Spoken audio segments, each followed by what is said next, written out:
inviting me. I was a little bit last minute. In fact, this was arranged for me to come just yesterday, so I don't have a PowerPoint. And I think people have already brought up a range of good points, so I hope that I can condense what I'm saying to maybe bring some of the new points to the table and focus maybe more on my specialization, which is online radicalization, which I think can be quite a big concern for a number of topics, including universities and parents and concern about young people in general. Currently, if you look online, which for my job I have seen a lot of online content, content that is very unsavory, that is extremely controversial, that by most legal standards in any society we know of would be considered illegal. If you just dive into that world, it's a very skewed marketplace of ideas.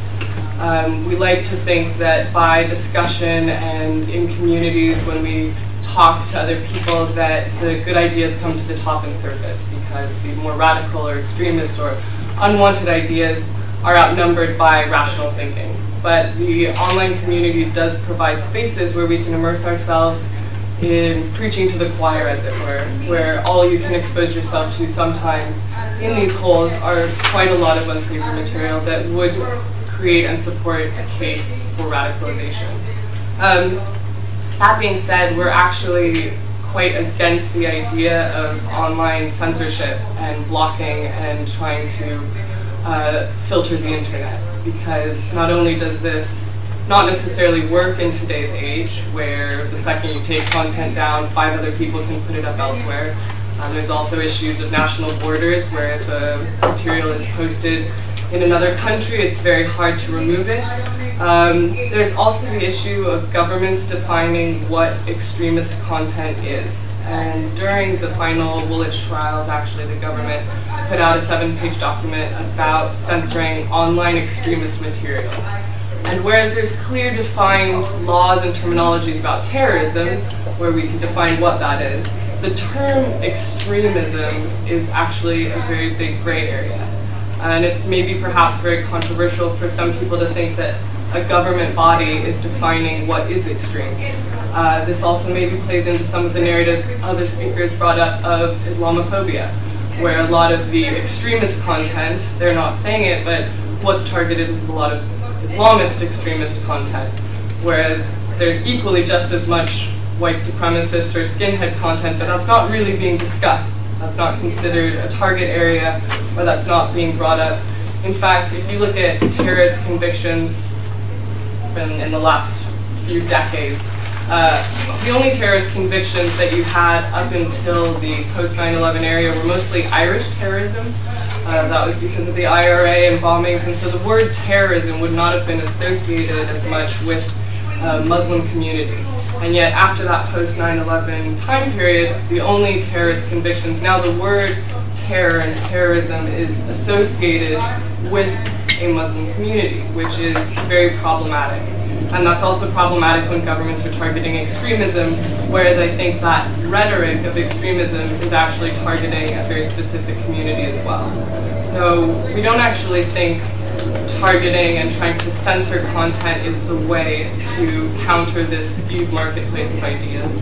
I mentioned to you briefly when we were talking, it's not like you go shopping for shoes online and all of a sudden you come across a highly extremist website. It just doesn't happen. We've done a lot of research, and I've sat there with all my content. I'm sure the government's tracking my IP address because of all the websites I'm going on.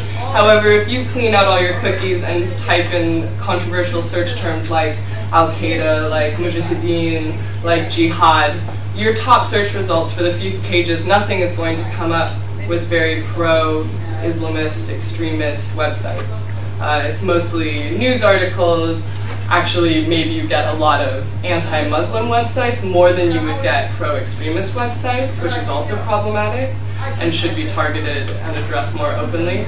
But what this means is that when people are talking about young people being radicalized online, the first spark is most likely not online. You have to know a little bit more about what you're researching on the internet to find the more extremist content. So it's not something you accidentally come across. It's more likely that it's introduced in other spheres in the real world. So the online and offline world work together. We are still real-world creatures that are highly impacted, even if it's something like reading a lot of news articles.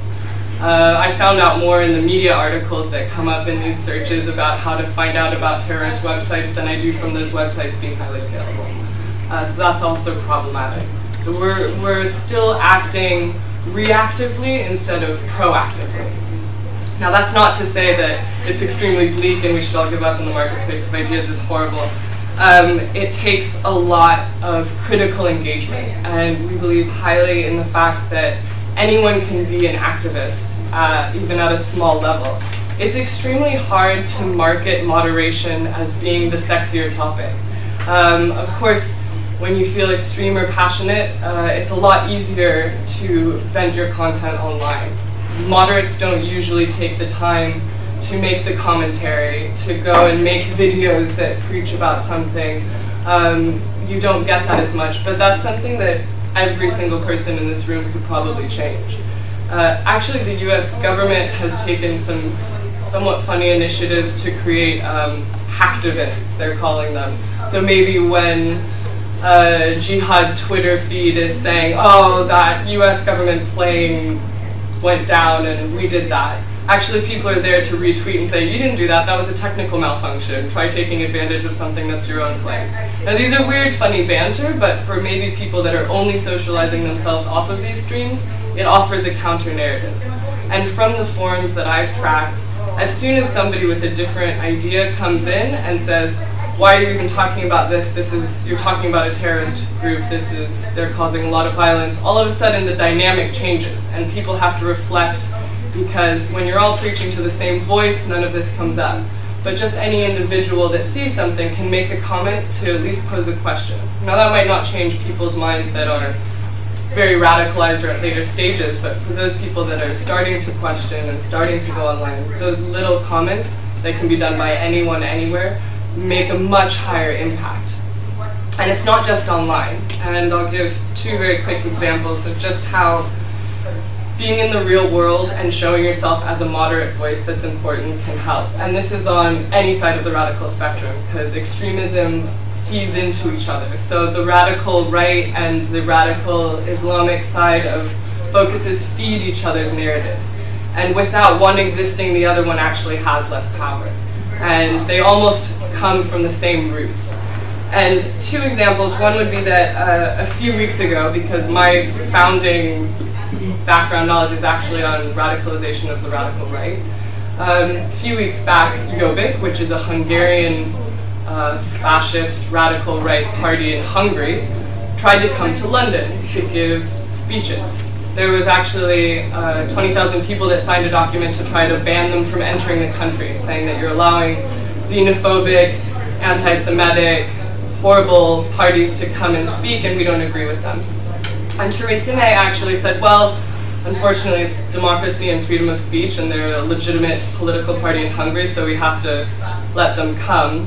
So what happened instead was literally just about a few dozen anti-fascist protesters went to the tube station where this fascistic political party was supposed to come out, and they intimidated them down to the point that this seemingly aggressive, really hardcore radical right party was blockaded into the Holborn tube station for about 3 hours until they had to retreat and re-divert themselves to Hyde Park, where they had a very mini lecture that they gave to whoever followers could follow them. Now that was much more powerful than censoring their voice. Actually having just a few dozen people come out and show a voice against this political party was much more powerful. It made media, it's much more visual, especially younger generations. We're a visual culture, and what comes up online in the media does affect us. And what we can see pictorially of a bunch of anti-fascists who are supposed to be considered much wimpier on the intimidation spectrum than a radical right party, we're able to make a much far more effective point, just civilians going out to protest. And the other example I'd bring up is that during the whole horrific Woolwich incident, there were a bunch of EDL members that actually ganged up around a mosque, and instead of the mosque becoming passive or calling for backup, they opened the doors of the mosque and offered tea and cookies. And maybe some people have read about this story. And instead they said, please, we'd actually like to hear your grievances, come in, let's have a discussion. Now a lot of people wouldn't take up on that offer, but that visually meant so much more. And actually some people did take them up and were able to talk about their grievances. And it's these dialogues and opening up the discourses that is so much more important on and offline, to have counter narratives and to share the voices, because a lot of times these extremist ideologies are propagated by extreme misunderstandings. So talking to an EDL member in Luton, he said that because this year their local council had said they couldn't afford Christmas lights in the community, they blamed it on the Muslim community. And they said, it's because of Muslims that we don't have Christmas lights. Well, these are almost silly, and I see some people smiling, but for certain members of the community, these little things are what causes these huge stereotypes and grievances. And these, if they can be talked about, or who cares, just buy some Christmas lights, or does anyone really have a problem with this, if we can open up discourse on and offline more, then this will just nip it in the butt, as it were, and stop these cyclical scapegoats from forming. Because it's only when the other is seen as this very distant and scary facade that you can fill with all your discontent, then that's what creates the other. And if you take that away, then there is no other. We're all just humans trying to survive together. So I'm going to leave it at that, because I think I don't want to touch on everyone else's subjects that are also so fascinating and wonderful, but I'm also some.